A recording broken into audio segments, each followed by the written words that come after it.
నేను ఇప్పుడు చైనాలో ఉన్నాను. మీరు ఇక్కడ చూస్తే కనుక ప్రజలు హ్యాపీగా ఉన్నారు, ఏ జబ్బులు రొచ్చులు లేవు, చక్కగా ఎవరి పనులు వాళ్ళు చేసుకుంటున్నారు, హ్యాపీగా ఉంటున్నారు. సో 11 అవుతుంది రాత్రి టైము. చూడండి, ఎవరో కనీసం మాస్క్ కూడా పెట్టుకోవాల్సిన అవసరం లేదు ఇక్కడ. ఇదంతా కూడా మరి మీడియాలో వస్తున్న వార్తలన్నీ ఏంటంటే నాకు చాలా ఆశ్చర్యంగా అనిపిస్తుంది. సో పక్క దేశంలో ఏదో అయిపోతుందని ఒక వార్త సృష్టించుకుని దాంట్లో టైం పాస్ చేసే మనం మన దేశంలో ఏం జరుగుతుందా అని కనీసమైన ఆలోచన చేయలేకపోతుంది మన సమాజం. అది చాలా బాధాకరమైన విషయం.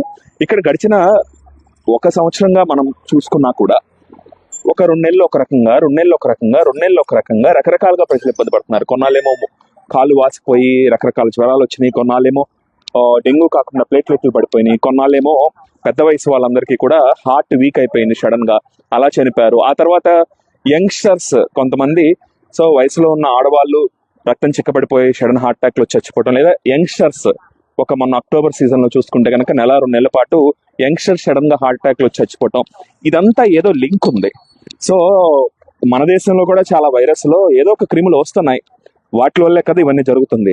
దాని గురించి ఏం జరుగుతుంది ఏంటి అని కనీసమైన ఆలోచన ఏమన్నా ఉందా? దాని గురించి విశ్లేషణ ఉందా? పరిశోధన ఉందా?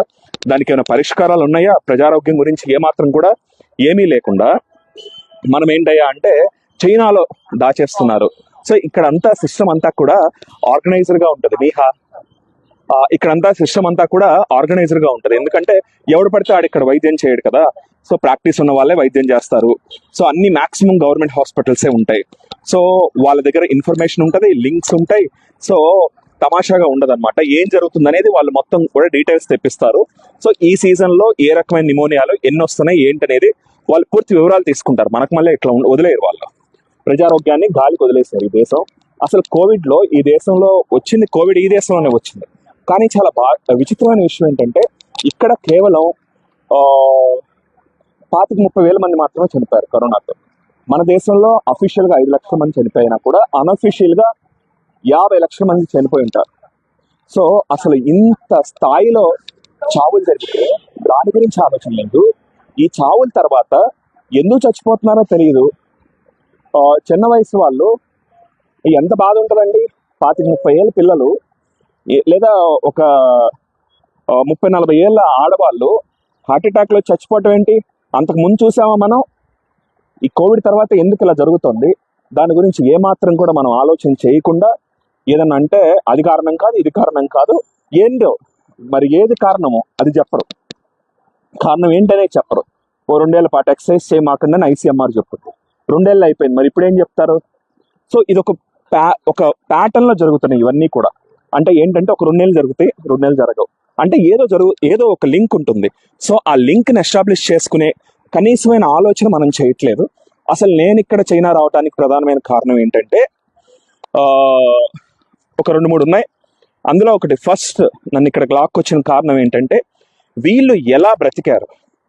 కరోనా లాంటి దాంట్లో వాళ్ళు ఎంత గొప్పగా బ్రతికినట్లు, వీళ్ళు మంచిగా అసలు అనారోగ్య పాలవలేదు.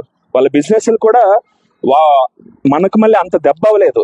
సో అన్ని రకాలుగా కూడా వాళ్ళు మనకన్నా కోవిడ్ ని బాగా ఫైట్ చేశారు. దానికి కారణం ఏంటి, అసలు వాళ్ళే మందులు వాడారు ఏంటి అనేది తెలుసుకునే ప్రయత్నం ఒకటి. ఆ తర్వాత లాంగ్ కోవిడ్ లేకపోతే గనక ఈ కోవిడ్ తర్వాత సడన్ హార్ట్ అటాక్స్ ఇట్లాంటివన్నీ ఉన్నాయా వీళ్ళకి?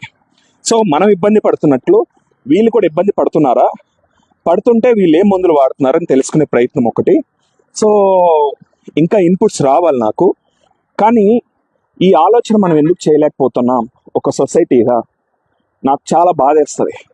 సో మనం కోవిడ్లో ఎప్పటికప్పుడు నాకు తెలిసిందంతా అందరికీ చెప్పాను. ట్రీట్మెంట్ ఆస్పెక్ట్స్ కానీ మిగతావన్నీ కూడా చాలా మంది ఫాలో అయ్యారు. దేశంలో చాలా మంది ఫాలో అయ్యారు అదే ప్రోటోకాల్స్. నా దగ్గర అడ్మిట్ అయిన వాళ్ళల్లో less than 1% మోర్టాలిటీ వచ్చిన ఫస్ట్ వేవ్ లో కూడా నో వన్ రికగ్నైజ్డ్ మీ.